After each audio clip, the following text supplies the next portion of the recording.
My dad, Larry Linton, the only true servant leader willing to stand in the arena and fight for your freedoms. Larry is a man of God, and he will move heaven and earth to protect the people in district. Too many elected politicians act like chameleons. My name is Mike. I'm Larry's neighbor. I bought the house behind him. I trust Larry to give me an honest answer. And what's important to me is faith, family, and my freedom. And I believe these values are also held by Larry Linton. More important than ever, I believe, in our lifetime to really stand up and fight for what's right. And Larry's doing that, and I'm in support of it. We need to replace career politicians in Nashville with leaders willing to stand for what is right, even if it's not popular. People who feel a calling and are not looking to make a profession out of it. You're not going to find a more honest, straightforward, and passionate individual, I don't believe. Larry is what you see is what you get. He's honest. Listen, if you are looking for a true conservative who's passionate about the state of Tennessee, the people that live in it, and wanting to make a difference in a meaningful way, Larry's your guy.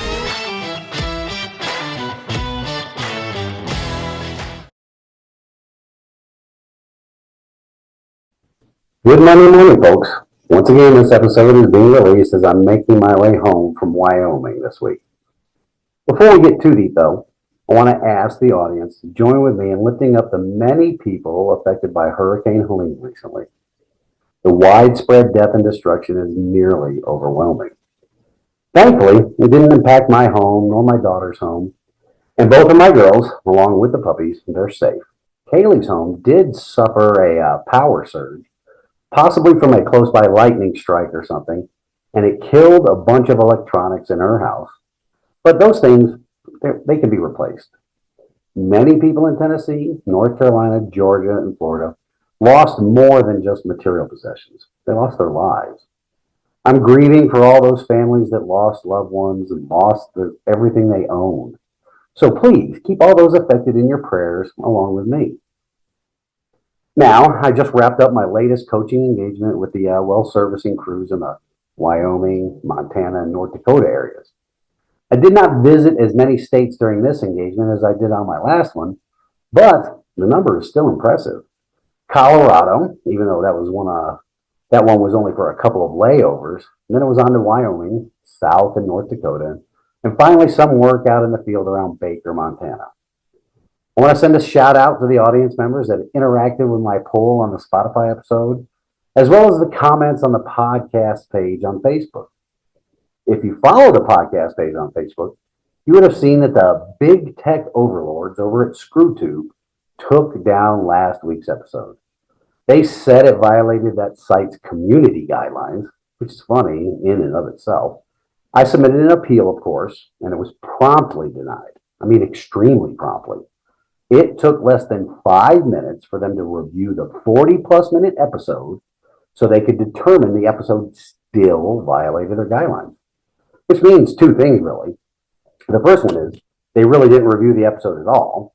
The second one is by violating their community standards or guidelines, it means that their guidelines, they must state that you cannot use the commie's own words against them to prove they are liars. Because last week's episode was mostly made up of video clips of the commies talking out of both sides of their mouths. There will be some more video clips in this week's episode that show some of the same things, but they are also shown to demonstrate that these people in leadership positions, both in government and in the legacy mainstream media, they are really just wolves in sheep's clothing. I specifically want to drill down on some of the news coverage right after the second attempt to unalive President Trump. Using some careful words there, did you notice?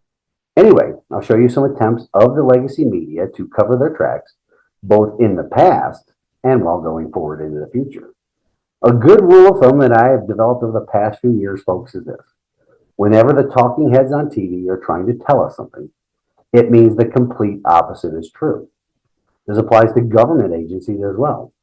Agencies that are funded by our tax dollars that are supposed to be helping the people of Florida, Georgia, North Carolina, Tennessee out in their time of need, but are doing the opposite. As we'll discuss a little bit. So now, with a recap and intro completed, let's get on with this week's episode of the Liberty Leadership and Life podcast, where I will once again warn the audience about what the politicians, that I often refer to as trans-publicans, and their partners, the commies, along with the useful idiots in the legacy mainstream media, as well as those government agencies that are paid by our tax dollars, they are nothing more than the proverbial wolf in sheep's clothing. So let's take a stand together in the arena again this week, folks, and get on with the show. Welcome to the Liberty, Leadership, and Lies podcast. On this show, we will discuss the assaults on our liberty by the very institution we the people created to secure our liberty. We will also compare and contrast the actions of people in leadership positions to the servant leadership that is needed to protect our God-given, constitutionally protected rights. Additionally, we will break down the many lies that elected and unelected officials in government and media spin every day in order to secure for themselves positions of power and influence that are antithetical to the system of government our founding fathers created and passed down to us. Good morning once again, folks. Just a quick episode this week, unlike last week's show. It's been pretty busy up here in Wyoming, wrapping up this engagement, preparing for the return trip home. I want to start off this segment with a clip of Jesse Kelly with Tucker Carlson that, in 2 minutes, describes a problem with primary voting in Texas, but just as equally applies here in Tennessee. We have spoken about the primary election races here in Tennessee and how the participation rates by Republican voters, it's extremely problematic. I did want to get this video clip into last week's episode because Jesse talks a bit about United States Senator Lankford, and he does it in quite a descriptive manner.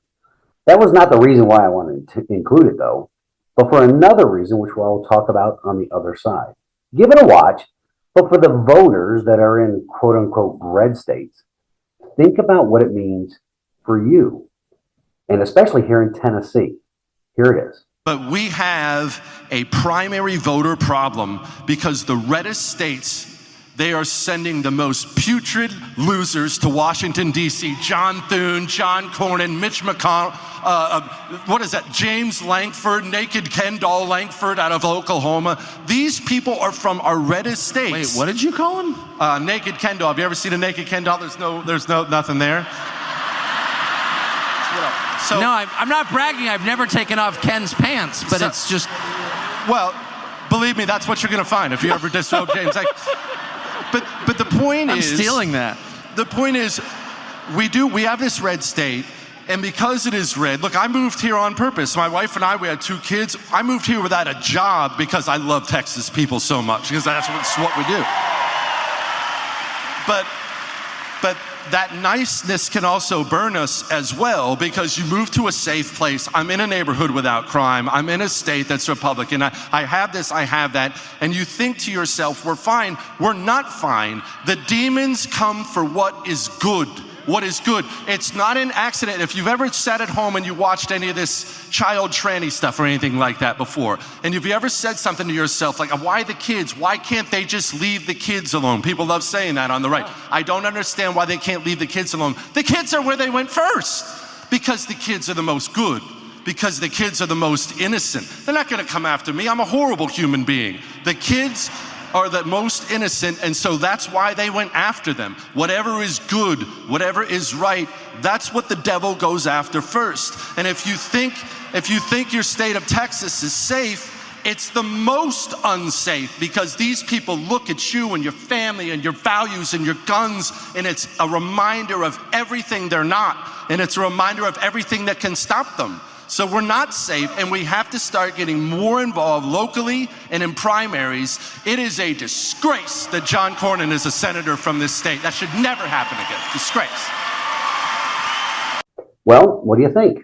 Of course, Tucker and Jesse are addressing a national audience, so Jesse was talking about national office holders. He really goes after Senator Lankford from Oklahoma, and I want to talk a bit about the terrible senator. He is just one of the many examples of what I refer to as trans-publicans, and that is, a trans-publican is a wolf in sheep's clothing. It is almost like that serial killer in the movie Silence of the Lambs, the one that was making a skin suit out of his victim so he could pretend to be something he wasn't. Anyway, Senator Lankford was the author of that horrible border bill that is being touted by the left right now.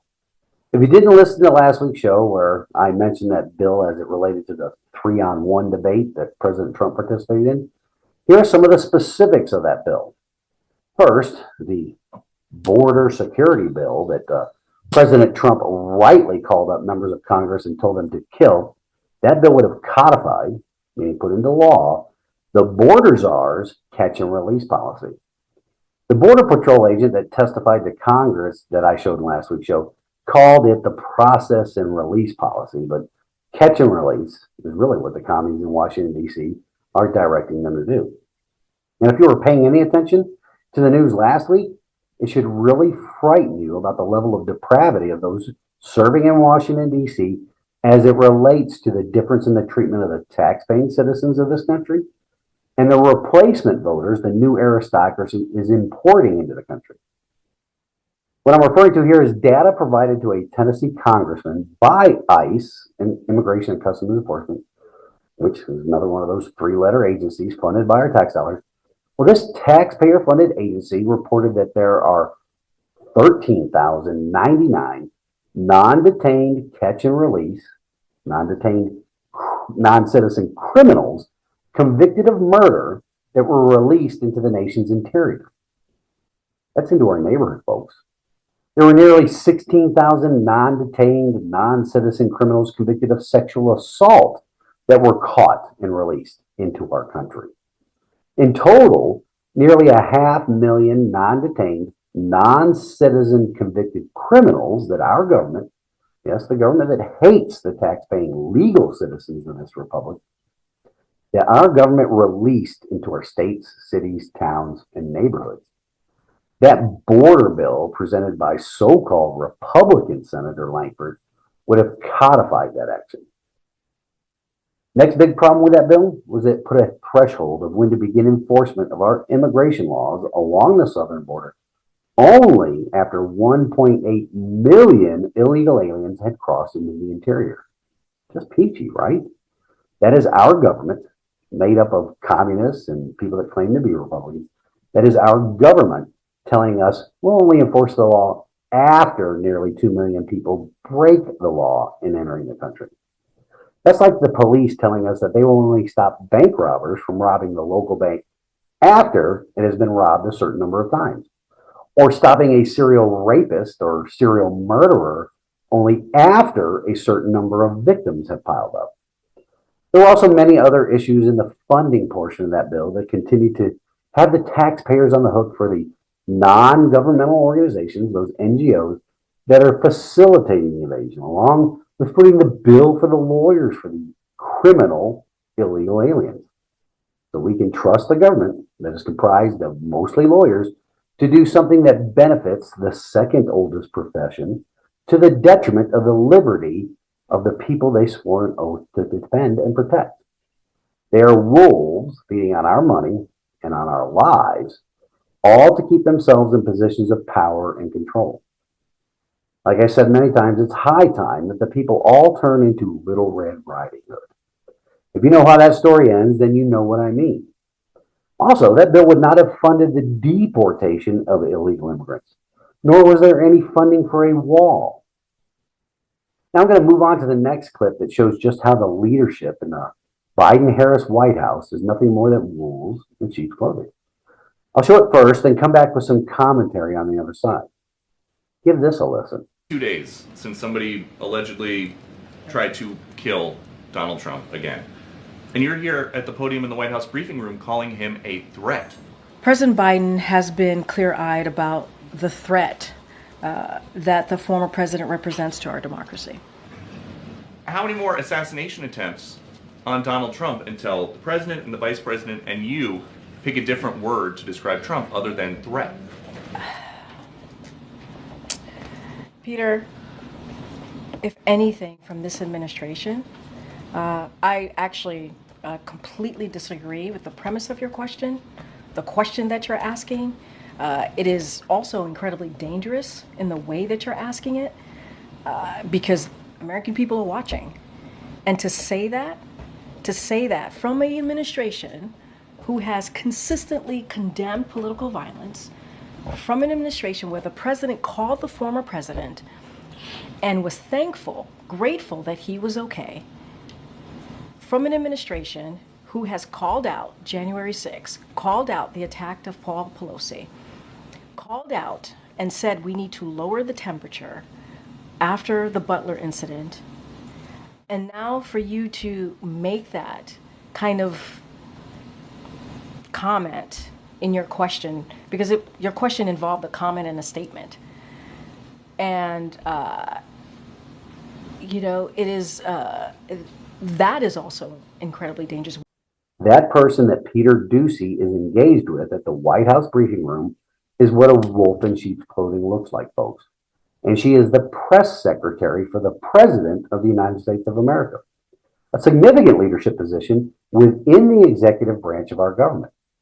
In that clip you see, or hear if you're listening on audio only, a reporter asking the press secretary when they, and they being the president, vice president, and the rest of the commies in control of the levers of government, along with the other members of the media in the room, this reporter is asking when they will stop calling President Trump a, quote, threat to democracy, unquote, in the hopes of bringing down their rhetoric that has led to 2 assassination attempts on President Trump. And how does she respond? With fake indignation, of course. And the rest of the lapdog media types in the room genuinely applaud that DEI hire, and they believe her rhetoric. And did you catch the part where she did the flipperoo? Where she said that by Peter Doocy asking that question, that was the real danger. That is the point we have arrived to in our nation, ladies and gentlemen, where the government official is telling a member of the national press, which remember, the press is supposed to hold those in power accountable for their words and actions, that asking questions of those in power is what the government official states is incredibly dangerous. She never addressed the facts in the question brought up by Peter Doocy. That's the administration calling repeatedly President Donald Trump a threat. Ladies and gentlemen, we pay her salary. We pay the salaries of everybody that used the rhetoric in question to gin up these attempts on President Trump's life.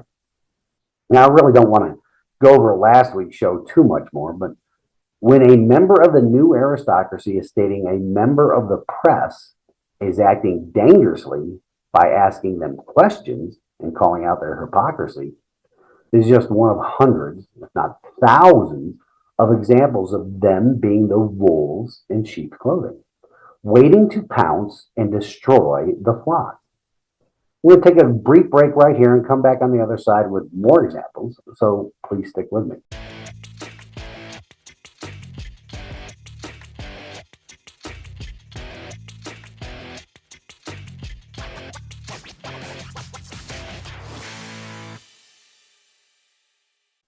Thanks for bearing with me, folks. Another way in which these members of the deep state, or the new aristocracy, or any number of names that I've used, to become wolves in sheep's clothing is by making the transition from quote-unquote public service over into the propaganda wing of the Communist Party. Those would be the cable news network stations like CNN, MSNBC, and yes, sometimes even Fox News. The list of those people keeps growing by the day. We can start with the ultimate buffoon on cable news, Joe Scarborough. A lot of people are unaware of the fact that he used to be a congressman from Florida way back in the day, a supposed Republican congressman. As a matter of fact, there's something shady about his past. He was the only Republican to resign from the seat he represented in Florida's 1st Congressional District, and he did that around the time of the death of one of his interns. I'm not saying they're connected, but coincidences don't exist, folks. And I love this quote from him that can be found on his Wikipedia page. It states, quote, "It's remarkable that we have a president who's trying to have someone prosecute the person he considers to be his chief critic in the media," unquote. Now, this was stated after President Trump said the investigation into the death of his intern should be reopened. But isn't that just cute, folks? Because that is what the commies have done to Trump. You see, once again, it isn't hypocrisy, it's hierarchy. They are in charge, and the rules for thee, not for me crowd. Right here is a great audio clip of Joe Scarborough being a wolf in sheep's clothing from back during the scandemic. Give it a listen. You know, it's not just about health. We've said it a million times.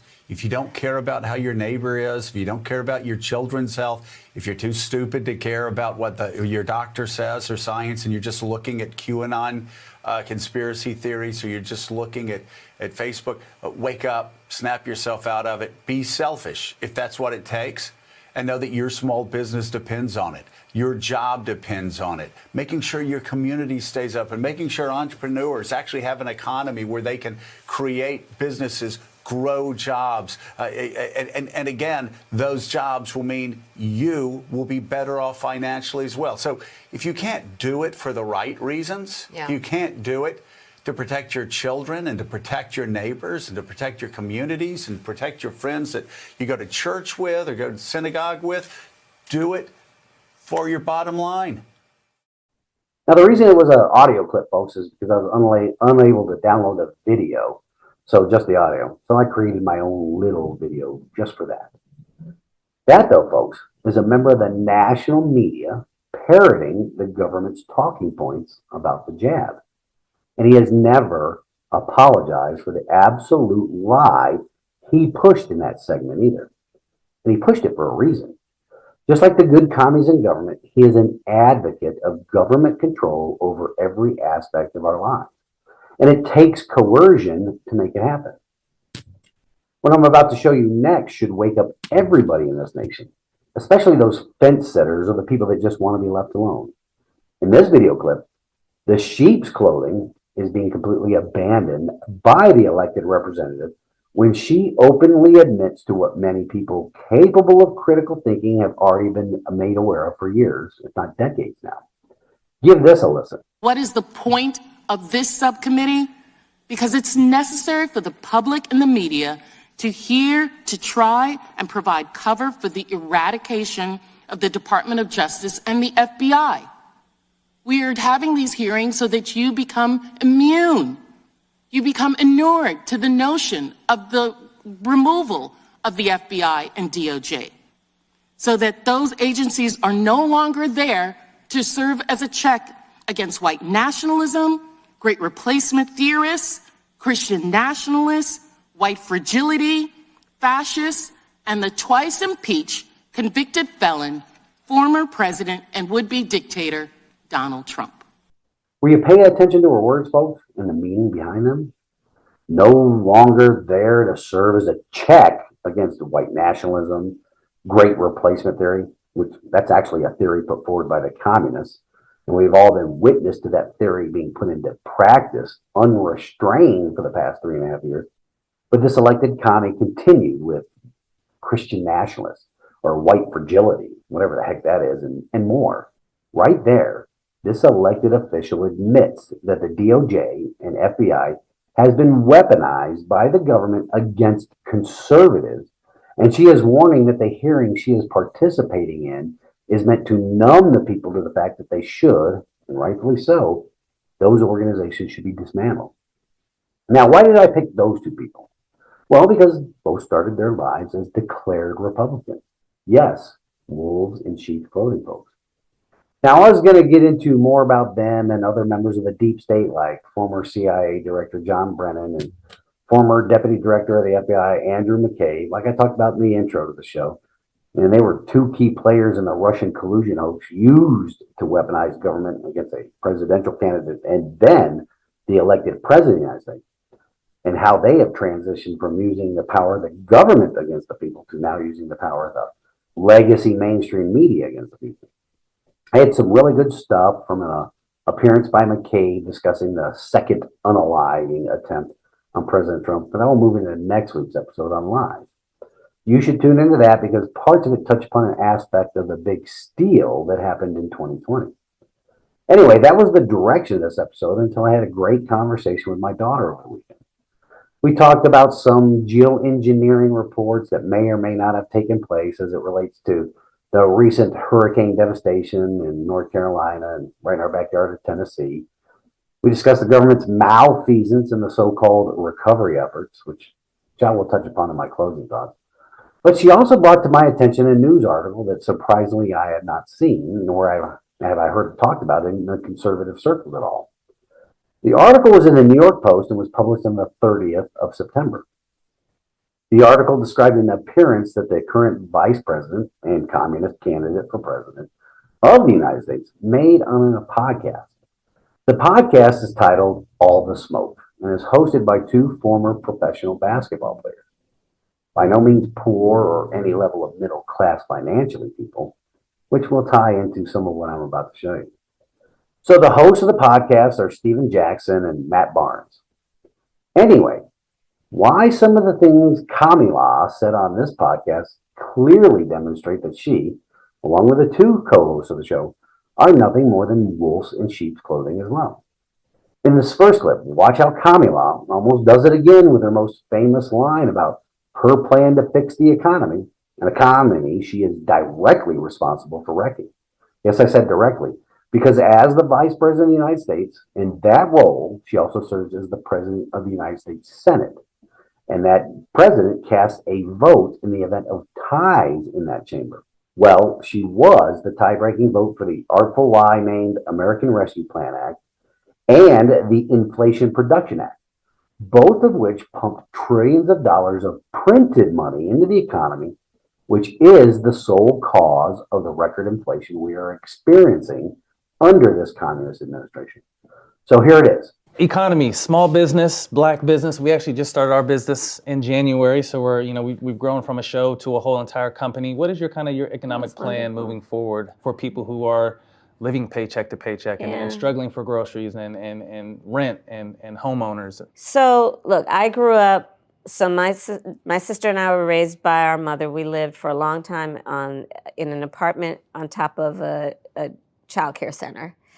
You notice that she had to forcefully stop herself mid-sentence? That is because it is a well-rehearsed line, an act, that her handlers have told her is not polling well. In fact, it's being used against her, so the people behind the curtain told her to back off from that line where she states that her plan is based upon the fact that she was, quote, raised in a middle-class family. Now, next up is this gem. You want to know how to magically increase the cost of every home in America? Well, this is how. A $25,000 down payment assistance to first-time home buyers. Mm-hmm. Ta-da! That is another example of a government investment that only enriches the government. By increasing the cost of homes, you increase the amount of taxes paid on those homes. As well as at the outset, the only people getting rich are the mortgage lenders who are now going to get an increase in the interest payments on that new mortgage amount. Voila, folks. Magic. Now, remember the point I made earlier about the background of the two hosts on this podcast? Not poor or middle class by any means, but listen to this guy's statement about the child tax credit. Part of my plan is also to expand the child tax credit. $6,000 in the first year of your child's life. Man, I could have used that one. Yep. The professional athletes who make millions of dollars want that government money too. Everybody wants the handouts. It is no wonder why government has been grown to the size and scope it is right now, and that very few conservatives are elected to office anymore. Because when a true conservative is running for office against a trans-Republican or a commie, they are essentially campaigning against Santa Claus. Santa Claus who brings you quote-unquote free gifts from the government. Not only does the conservative candidate lose, the taxpayers lose whenever those other clowns win the election. Oh, and that brings up an important point about local politics, folks. I'm going to read two quotes, and you tell me if a conservative would actually make these statements. The first one is this, quote, democracy thrives on participation. Let's work together to keep our democratic values strong. Hashtag International Day of Democracy, unquote. Now, the second one, it's this, quote, we must ensure our criminal justice system is fair, just, and focuses on rehabilitation and reducing recidivism, unquote. Now, I want you to ask yourselves if a conservative would make those statements. And while doing so, I want you to also look up who came up with the International Day of Democracy. Then search those two statements and see who made them on social media. Let me just say it as another one of those I told you so's for Sevier County that I promised would be coming. Anyway, back to Commie-La's appearance on the podcast. This is the best part of that podcast that I cannot believe is not getting more traction, especially in the conservative ecosystem. Give this a listen. Oh, wait. But before you do, though, I have to be transparent and let you know I did cut out all the typical fluff in the answer, but I only did it for time's sake. The real juicy part was left in there. So here is the question and the answer. Give it a listen. What was your process, because it was fast, what was your process and what did you do when you were deciding who to pick for your vice president? Look, from the time that the president called me and told me he wasn't running, I mean, it just like everything was in speedy motion. And I was not sleeping so well. And that one morning, I had, I don't know, a few hours sleep, and I'd like to sleep. Yep. We want a person serving in what is probably the most sleep-deprived office at any level of government making decisions like that. What the left and the leftist media is really regretting right now is the decision to have Tampon Tim Walz on the ticket as the vice presidential candidate. We'll cover that some more next week as well, including another outtake from that podcast that is one of the many lies told about your children in our country for the past couple of decades. For now, though, I have sadly run out of time. Please stick with me after this quick break for God's Word, along with my closing thoughts.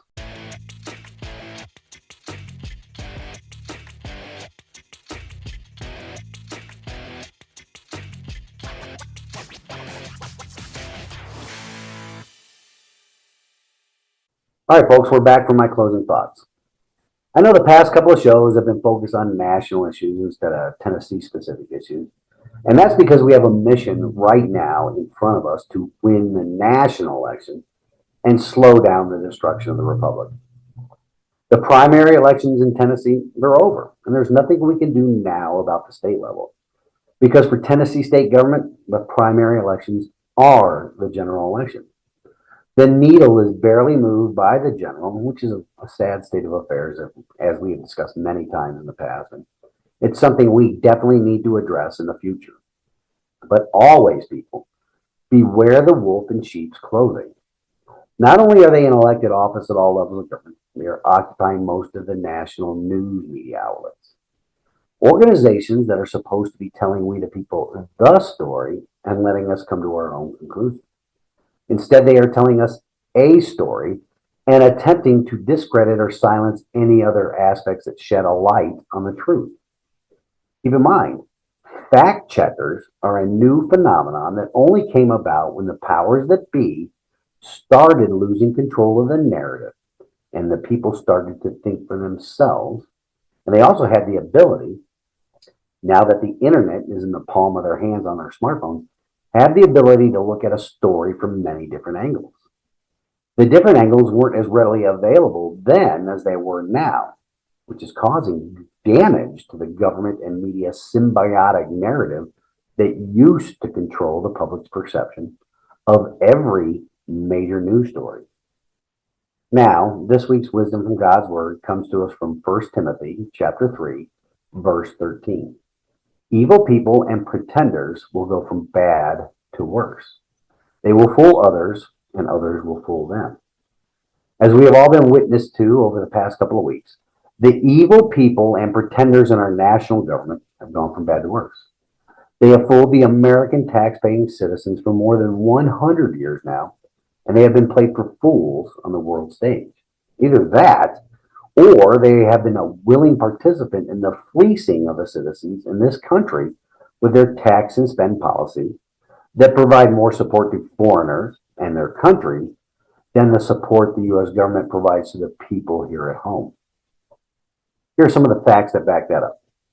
So far this year, our so-called elected leaders in the U.S. government, which is made up of commies and Republicans, they have provided more than $24 billion to Ukraine, more than $11 billion to Israel, almost $2 billion to Ethiopia, a little bit more than $1.5 billion to Jordan, and nearly the same amount to Egypt, a touch over $1 billion to both Afghanistan and Somalia, $1 billion to Yemen, and nearly that much to Congo and Syria.